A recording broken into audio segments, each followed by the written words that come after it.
Srisailam reservoir కలకల్లాడుతోంది. ఎగువన ఆల్మట్టి, నారాయణపూర్ జలాశయాల నుంచి వరద పోటెత్తుతుండటంతో జూరాల ప్రాజెక్టు శ్రీశైలం నిండుకుండలా మారాయి. ఎగువన నారాయణపూర్ నుంచి జూరాలకు 99,933 క్యూసెక్ల వరద విడుదలవుతోంది. డ్యాం 12 గేట్లను 1 మీటర్ మేర ఎత్తి 79,920 క్యూసెక్ల నీటిని దిగువకు విడుదల చేస్తున్నారు. ప్రస్తుతం శ్రీశైలం రిజర్వాయర్లో 172 టీఎంసీల నీరు ఉంది.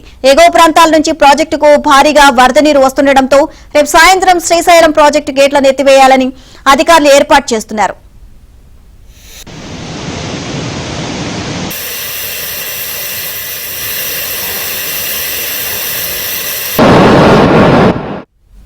మరోవైపు పోతిరెడ్డిపాడు హైడ్ రెగ్యులేటర్ ద్వారా రాయలసీమ కాలువలకు 10,000 క్యూసెక్లు, ప్రాజెక్టు పరిధిలోని జంట విద్యుత్ కేంద్రాల్లో జల విద్యుత్ తయారీకి 67,740 క్యూసెక్ల నీటిని నాగార్జున సాగర్ కు వదులుతున్నారు. మరోవైపు ఎగువ నుంచి తుంగభద్ర ప్రాజెక్టుకు 52,308 క్యూసెక్ల ఇన్ఫ్లో నమోదవుతుండగా జలాశయంలో నీటి నిల్వ 77.34 టీఎంసీలకు చేరింది.